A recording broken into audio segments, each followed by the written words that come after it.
Olá, oitavo ano! Vamos fazer aqui agora uma revisão para nossa avaliação final. Vamos falar de vozes verbais. Vamos iniciar com a voz ativa. Voz ativa é quem pratica a ação verbal é o sujeito. Ao empregar a voz ativa, dá-se ênfase ao sujeito que pratica a ação. Então, eu encontro o sujeito e vejo se foi ele quem praticou a ação. Se sim, nós então temos aqui uma voz ativa. Então, olhem o verbo aqui, estudaram. Os meninos estudaram para a prova.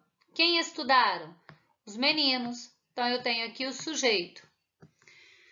E os meninos fizeram o quê? Estudaram para a prova. Então, eles praticaram a ação, voz ativa. Os professores explicaram a matéria. Quem explicaram? Os professores. Então, os professores, sujeito.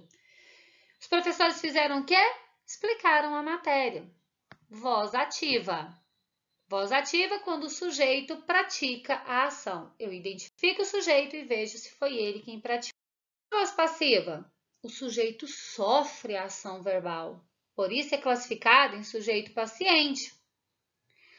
A prova foi estudada pelos meninos. Vejam que antes os meninos é quem estudaram para a prova. Agora, a prova foi estudada. Então, o sujeito aqui, ele sofreu a ação. E uma forma fácil de identificar a voz passiva. Ela vem com o verbo ser, em qualquer tempo, acompanhando, auxiliando um verbo no particípio. Os verbos no particípio geralmente são terminados em a, do, é, do, ido. Então, a matéria foi explicada pelos professores. Não foram os professores que explicaram a matéria foi explicada. Então, os professores aqui sofreram a ação.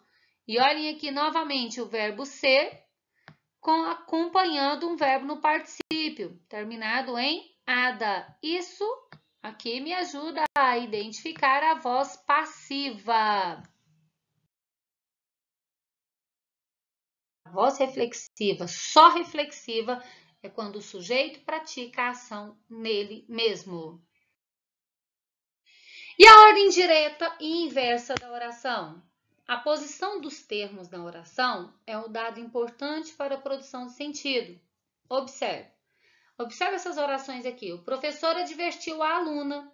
Se eu mudar a posição desses termos, notem que tem as mesmas palavras, mas em posições diferentes. A aluna advertiu o professor. Vejam que os sujeitos mudaram. Então, muda todo o sentido. Por quê? Porque uma oração na ordem direta, ela é quando aparece isso daqui. Primeiro, o sujeito. Em segundo, o verbo. Terceiro, o complemento. E quarto é o adjunto. Então, quando uma oração segue esta ordem, essa oração está na ordem direta. O amor de mãe dura para sempre. Eu vou no verbo. Quem dura? O amor de mãe. Então, eu tenho o sujeito, o verbo para sempre, adjunto adverbial, que está indicando o tempo. Professora, mas fugiu da ordem. Não, só pulou um termo, que é o complemento, porque esse verbo não precisa de complemento. Então, eu tenho o sujeito, o verbo e o adjunto adverbial. Seguiu a ordem direta. Eu quero a sorte em minha vida. Quero, quem quer? Eu, sujeito, verbo, a sorte, complemento verbal, em minha vida, a locução adverbial de tempo aqui, né? De lugar, perdão. 4. Então, seguiu a ordem direta. 1, 2, 3, 4, que são os termos. Sujeito, verbo, complemento e adjunto adverbial. O amor constrói pontes indestrutíveis. Quem constrói? O amor, sujeito, verbo. E aqui, pontes indestrutíveis. Eu tenho aqui o complemento. Então, segue também a ordem. Então, ordem. E a ordem inversa? A oração apresenta-se na ordem inversa quando há alterações na posição dos termos, mas seu sentido é mantido. É importante saber que quando se trata de inverter a ordem de uma oração, não há uma ordenação sintática única e correta. Então, pode vir verbo, complemento, adjunta adverbial primeiro. Dura o amor de mãe para sempre. Olha aqui quem veio primeiro, o verbo. Então, se o verbo veio primeiro, onde deveria vir o sujeito, a ordem já é inversa. Dura para sempre o amor de mãe. Então, veja que aqui eu tenho o verbo, depois a locução adverbial. Também tenho aqui uma ordem inversa, porque a minha oração não iniciou com o sujeito, depois o verbo, depois o complemento e depois o adjunto. Então, isso é uma ordem inversa. E falando dos hífens, né, trouxe aqui para vocês as regrinhas dos hífens, que serve para separar elementos, que nós aprendemos a separar as sílabas. Unir o pronome oblíquo átono ao verbo, tipo em declarei-me, traga-na, pegá-la. Usa-se hífen nas palavras compostas em que os prefixos hiper, inter e super, terminados em R, acompanham elementos iniciados em R. Então, ó, terminou em R e a outra começou em R, eu uso o hífen para separar esses dois R's, tipo hiper raivosos, hiper rancorosos. Usa-se hífen nas palavras compostas com prefixo em que o segundo elemento começa com H. Então, se eu tenho o segundo elemento iniciado com H, eu uso o hífen para separar, tipo anti-horário, super-homem. Usa-se hífen nas palavras compostas com os prefixos ex, vice e solto. Então, quando a palavra iniciar com ex, vice e solto, tipo vice-presidente, ex-marido, usa-se hífen. Use-se hífen nas palavras compostas com prefixos circum e pan, quando o segundo elemento começar com vogal. Então, ó, circum adjacente começa com vogal, o segundo termo, eu uso o hífen. Circum escolar, o segundo termo começa com vogal. E pan-americano, o segundo termo começa com vogal, então se usa hífen. Usa-se hífen com prefixos tônicos acentuados, independente da letra com que eu inicio o segundo elemento. Então, se o primeiro elemento tiver acento, vai ter hífen.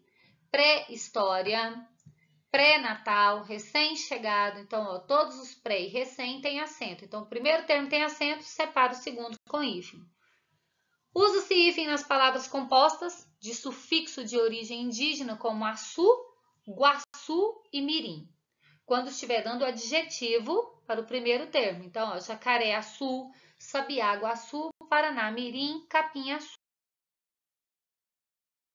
E usa-se hífen nas palavras compostas com os adjetivos grão e grã, que correspondem semanticamente a grande.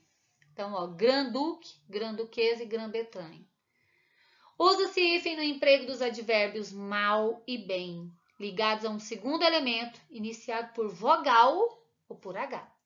Então, se eu tenho mal ou bem e o segundo termo começar com vogal ou H, eu separo com hífen, tipo mal educado, começa com vogal, ó, o segundo termo.